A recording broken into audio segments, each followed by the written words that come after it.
The Chiefs are limping into the bye week, but they can make these fixes to get the defense back on track and make a run at another championship today on Locked On Chiefs. From the land of the free and the home of the Chiefs, this is the Locked On Chiefs podcast. Welcome back, Chiefs Kingdom, for this Friday edition. We're brought to you today by Game Time. Download the Game Time app, create an account, and use that code LOCKEDONNFL. You're going to get $20 off of your first purchase.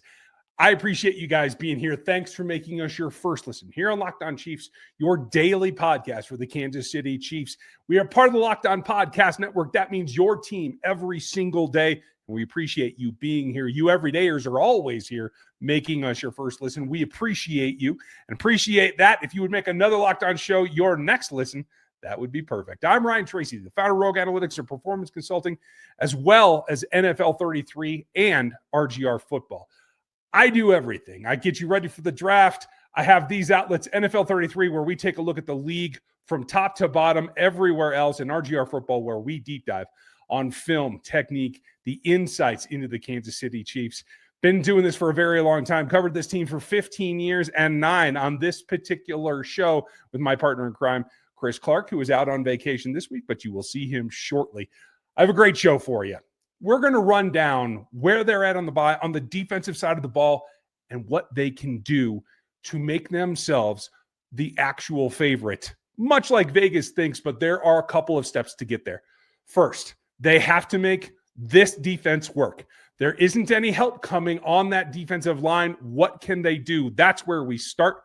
Then later, coming up, we will get to the secondary stability. How can they lock in to give that defense the support that it needs out there in the passing grounds? And the number one thing that they can do to protect themselves from themselves is to bolster the coverage rules and how they go about it in the middle of the field. A lot to go over here. I thank you guys. I'm looking forward to it. This defense, it started hot. It's had a couple of really nice sections in this season and then got a little beat up against the Buffalo Bills. I think a lot of that was specifically about the Bills and the way that they match up. Now, I'm not trying to make excuses. That's not my job. I'm here to call out the realities and call them like I see them every single day. That defensive line didn't put out enough against the Buffalo Bills. And honestly, I thought that they had an opportunity there. I think they missed that opportunity. But Chris Jones is getting a ton of attention. And if you don't make a team pay for that, it makes it very difficult for the rest of that defensive line group to really be successful enough to protect the secondary, which we're going to talk about coming up. And this is kind of where I land on where they are at the bye.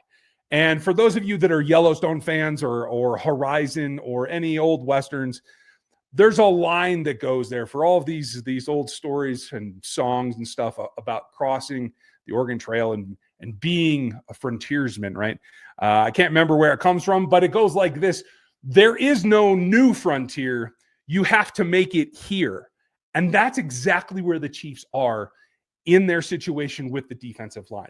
They weren't able to go out and make a trade at the trade deadline. And now that deadline has passed. They don't have any more time to try to get that done. They don't have a lot of options in free agency. Yes, there's Christian Wilkins. We'll talk about him in a second. That's really the only name that's out there. They really don't have a whole lot in terms of anything they can do with new blood. And now they've lost some. Today, it was released that the Chiefs lost a player on their defensive front when Broderick Martin was actually signed away off of the Chiefs practice squad by the Pittsburgh Steelers. And so now you've taken what was a piece that you could look to develop, that you could try to get on the field, a guy that has upside. And now you've lost him away to someone signing him to their 53 and out from under you. Much like I've suggested that the Chiefs do to some other practice squatters at the running back position. If you missed yesterday's show, go back and check out the offensive side of the reality take that we are doing right here. So what does that leave you? Well, depth-wise, there's a couple of things. They signed Mike Pennel, easy signing, brought Derrick Nnadi back. Both of those were for comfort and for flexibility and Steve Spagnuolo's peace of mind. Let's be real. A lot of signings on the defensive side are about Steve Spagnuolo's comfort with a particular player and maybe not his physical capabilities, but his mental capabilities. Steve Spagnuolo emphasizes the mental fit and the mental knowledge that his players bring to the table. That's why Mike Pennel was an instant sign. That's why Derrick Nnadi came back on what was a lot of forethought by the fans that might not even happen. It's because of the familiarity of the way that they line up, the way they attack, and the way they run their defense. And I have no problem with that. The only thing that I say is that needs to be augmented, and it needs to be something that has an upside on the pass rush side. And you still have 2 practice squatters that you can try to get something out of, and that is Marlon Tuipulotu, who you've heard me talk about before, has been elevated multiple times. I still think he has upside. For some reason, to this point, it hasn't really come through. Is he a pass rush phenom? No. But he is somebody that can give you reps, that can eat blocks, and in particular, can crush a pocket. He's not going to be a penetrator, but he can crush a pocket. I believe that's in his DNA, and he can pull that off. So I would like to see them give him more of a run or a dedicated development path. Now, with Broderick gone, it falls to Zach Pickens to be the next guy on that practice squad that you could call up. Because you have got to, as I said, make it here with this group. This D-line set has got to be the turning point. Can you get something more out of Charles Omenihu? Sure. Can you get Mike Dana out on the edge and less inside, where I think he got beat up pretty good against the Buffalo Bills? Yes, you can do that. But you've got to find a way to raise the level of this group as a whole, and that includes getting one of those 2 guys to be more of a force, to take some reps off of the older guys. The other coincidence or common thread between the defensive tackle group is that they're a bit older. Not only Chris Jones, but certainly Mike Pennel and Derrick Nnadi. And you got to give them some relief. And I think Tuipulotu and Pickens can maybe help that. They have to find a way to do that. The other thing that I will say, in order to elevate the defensive line, you have to get better pass rush. And I think that's got to come from the only source left. Omar Normalat is not coming back this season. It's got to be Ashton Gillotte, who I think has been a little bit slowed in his development path, but you're starting to see it make a little bit more sense. I need him to not just be shifting in for George Karlaftis. I need him and George and Chris on the field at the same time, and we have to continue to spur him. I think he's got some upside that could help this team. He's exactly where I'm looking, but it's not the only place I'm looking. The secondary needs stability, and it needs that next step forward. Their names are Chris, Roland, Wallace, and Jaden Hicks. We'll get to them next. If you're still overpaying for wireless, it's time to just say yes to saying no. At Mint Mobile, their favorite word is no. It's one of mine as well. No contracts, no monthly bills, no overages, no hidden fees, and no BS. I said yes, and making the switch is getting premium wireless for just $15 a month. Mint makes it simple. All the plans come with high-speed data, unlimited talk and text delivered on the nation's biggest 5G network.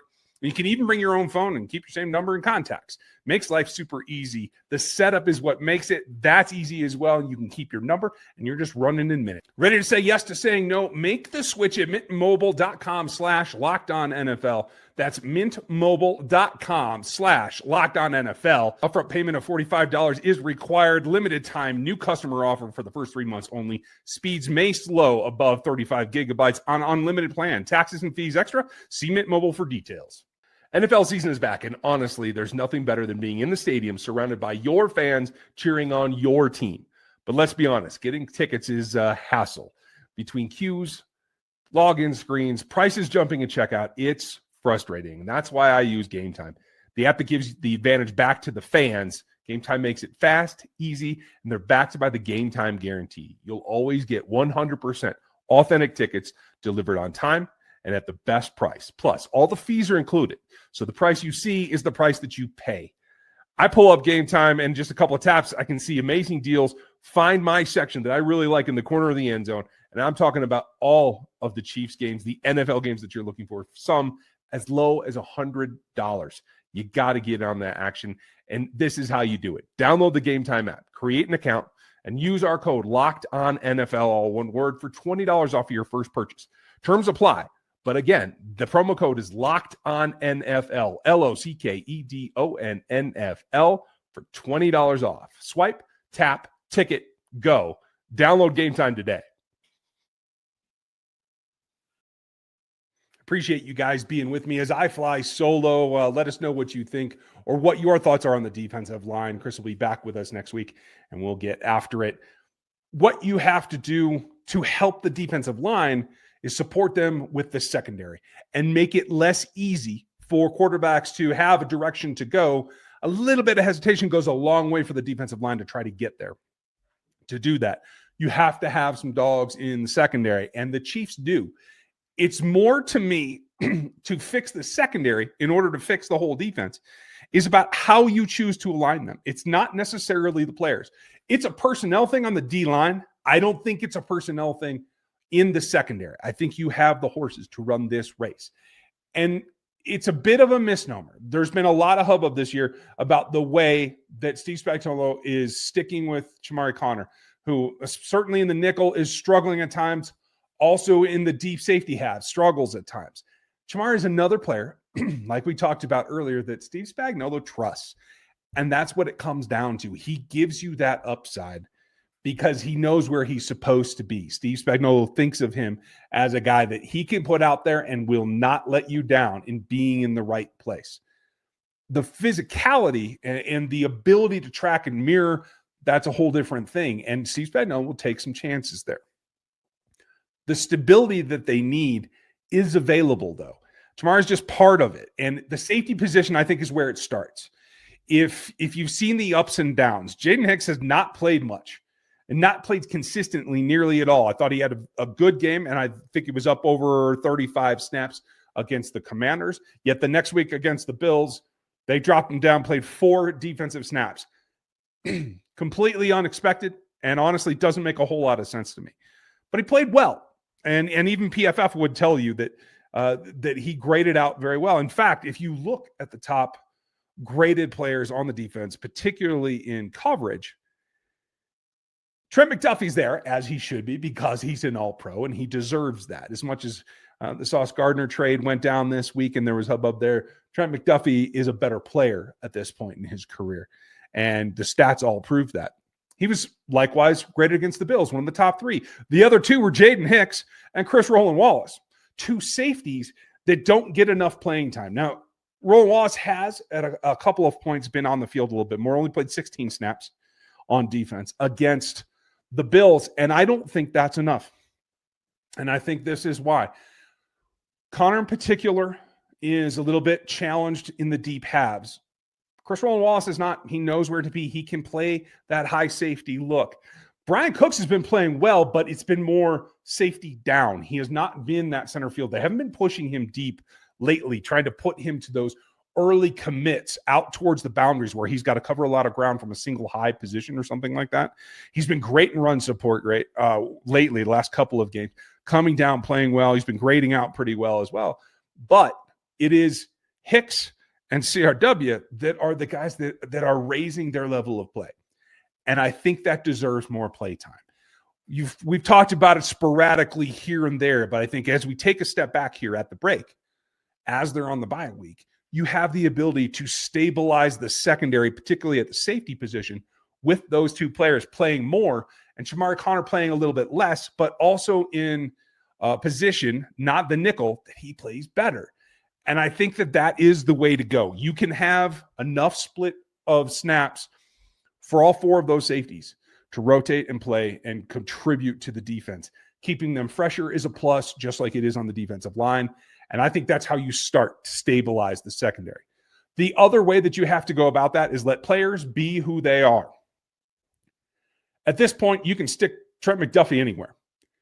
But he is the best nickel on this roster. He played a lot of nickel against the Buffalo Bills. And I think for this group, his continued presence in the nickel or just taking away the number 1 receiver is the best way to go.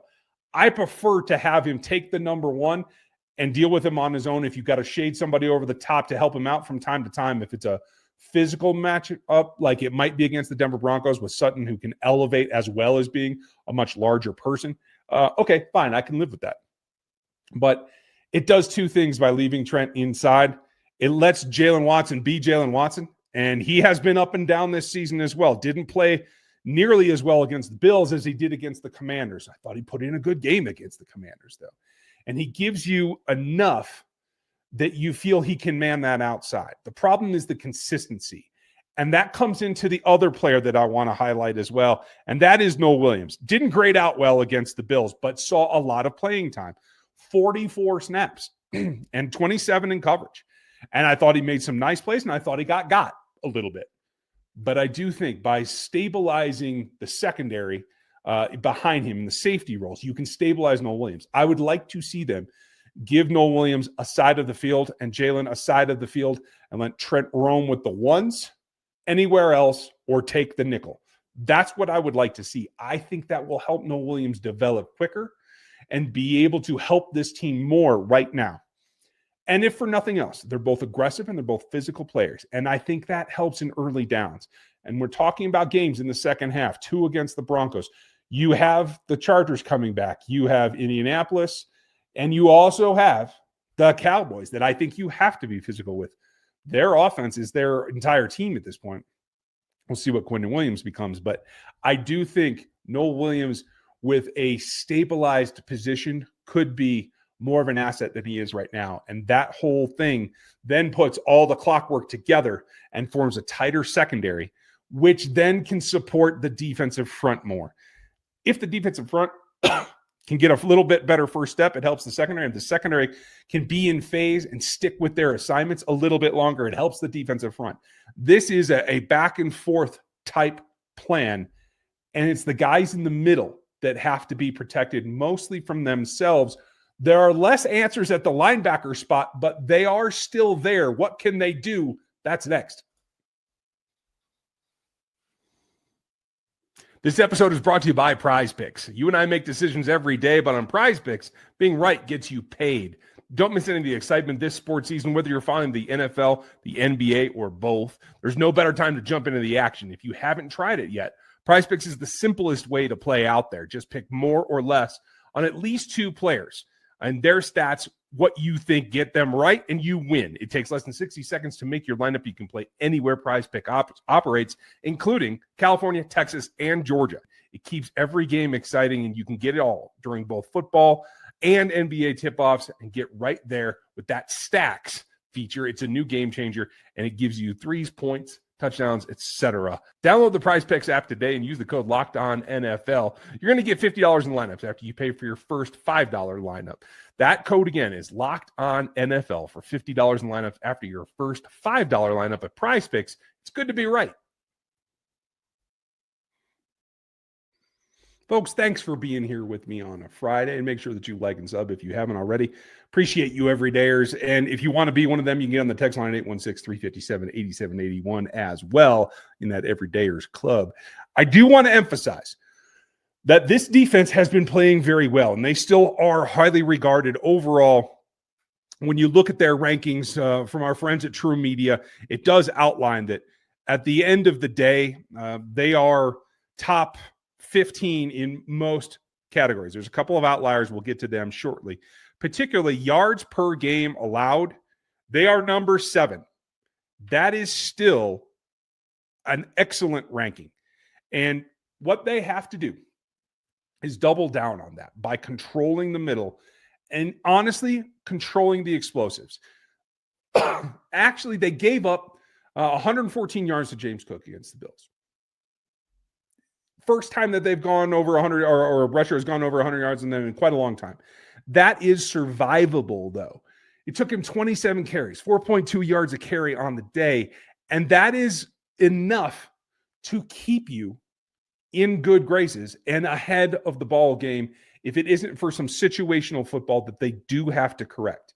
They can guard the run enough at this point. They have to continue that, and they have to double down. They have the bodies on the defensive line to guard against the run. The linebackers are a little bit suspect. There's a few too many guesses going on. There's guys picking directions, especially on the inside, getting caught up, not quite fulfilling their run fits. That's got to change. Those linebackers in particular are doing an adequate job in the run game, and I'm not concerned about that. It's what the run game does that I am concerned about. It sets up play action passing, and it sets up what I think is the weakness of this defense right now. It's not over the top. they can guard against the over-the-top passes. As long as they're frosty in the secondary, they're going to be just fine. The Buffalo Bills did expose the Chiefs linebackers. Leo Chenal did not play his normal level of coverage defense. He's usually very good, didn't grade out as well that way this week. But I think you are fine with Leo going forward. I prefer him in a strongman role coming downhill. But if you got to turn and let him run with a running back or jam up a tight end and try to carry him into the flat, that's perfectly fine. And I think he's good enough at that. What I'm more concerned about with is the Bills exposed the other two linebackers in not being up to par in man coverage in particular, but even in some zone matching. We know that Nick Bolton is not a strong coverage linebacker. He makes a heck of a lot of plays in the run game. He is the captain out there, and he can drop into hooks and be okay. But he's not a huge man guy. Drew Tranquill has been over the years. The former safety, coverage linebacker most of his career. Last 2 years, we've seen a slowdown there. And this last game got a little bit tied up. I think one fix that you can put in the linebacker level is with Drew Tranquill, and that is to back off of what I see as wasted effort. Last few games, I see him trying to disrupt routes from slot receivers and tight ends in particular that just take so much of his effort that he then is unable to re-accelerate in direction when he has to cover. That's part of why the tight ends for the Buffalo Bills expose the Chiefs defense so much. They are the Achilles heel in allowing tight ends in particular, but slot receivers some as well, to work against the interior linebackers. Now, when you're running the ball enough, and I do expect that the pendulum has swung back and most of the NFL is going to continue to want to run on the Chiefs. It's putting them into the base defense more. They played more base than any year the last four so far this season in terms of a percentage. And that's fine until it gets to those passing downs, because what you see is the mesh point defenders, Bolton and Tranquill in particular, are not able to turn and get downfield in man in particular against the tight ends. Now, they're fairly athletic in Buffalo, but I wouldn't call them elite athlete tight ends. But they certainly made the Chiefs defense look silly because there was too much emphasis on dropping and Drew Tranquill trying to disrupt routes than it was to actually take that route away from the quarterback by being in sync, by being in coverage. I think that's one thing that you can fix right now. And this day about trying to fix the defense and shore it up, it's been very good for a lot of the season. So there isn't a whole lot of systemic issues. You have to tweak a little bit. And I think that allowing that technique to be more bump and run rather than total disruption, take a little bit of the physicality out of trying to stop those routes and really redirect those routes instead, allows you to maintain your momentum physically, allows Drew to kind of carry through and be in better position when those balls are thrown. Hopefully not let tight ends chunk them up for the rest of the season. But the other thing is, I think the linebacker crew, in having to play so much base this season, is a little bit more tired than they usually are going into their 10th ball game, even depending on where the bye is. And it's nice that it's a more than halfway through the season for the bye week. I would have liked to have been another couple of weeks. That's fine. They still are recovering from the Brazil trip and everything. In training camp, it's been go since they started camp. And I do think that this week and these fixes are what they need in order to kind of right the ship, take a breath, recollect themselves, and make this run for these last 7 games of the regular season. The other thing that you can do to augment that, because they're a little bit wore out, is to give more snaps to a player that I think can help them, particularly in passing downs. I want to see Jeff Bossa on the field more. He hasn't played a ton, but he's played enough, and he's shown enough that I think he has bought himself some faith, at least from me, and I would expect from the rest of the coaching staff. I'm just double checking his snaps. He graded out as on 3 coverage snaps, 4 total reps against the Washington Commanders, graded out the best coverage defender on the field that night. Now, that's not saying a lot. And you guys know how thinly and roughly I think the PFF grades are in correlating to the actual field, but they are a rough estimate. And that tells you that he was well and above what the other linebackers were doing. And I do think because of fresh legs, because he is also an undersized, admittedly so, coverage linebacker. If you use him in passing downs to augment maybe Drew Tranquill, I doubt you would want to put him in for Nick Bolton because there is always the threat of the run, even on passing downs. But try to work him in there to give some rest to the other linebackers in a position that he is naturally good at, the pass coverage aspect. I think that is something that you can do. I think, again, he combined with Jaden Hicks, who I think needs to play more and more down in that space at the 10 to 12 yard range. So not really in the box forcing or being at the point, but being able to take away the tight ends in particular. I think those two players are guys that can provide some fix that are already on the roster. You don't have to go out and get anybody. You don't have to try to redesign anything. You just have to use your players in a little bit more intuitive and naturally functional way. I think you will get more performance out of them. And that's really the key to turning this defense around so you can go into the second half of the season on a roll and get back to those games where you were shutting people out and you were keeping them under 17 points. I think this defense has a lot in them.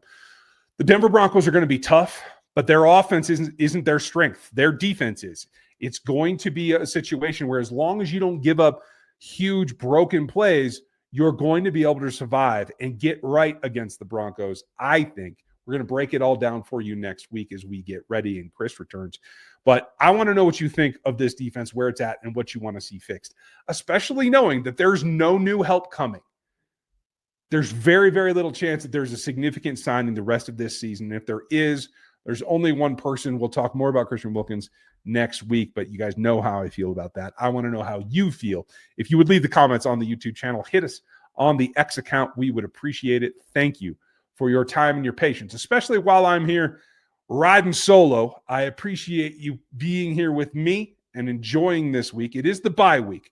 We're going to be back in the swing. We'll have it all for you, including Matt, Derrick, the crossover show, and the preview show next week as we get ready.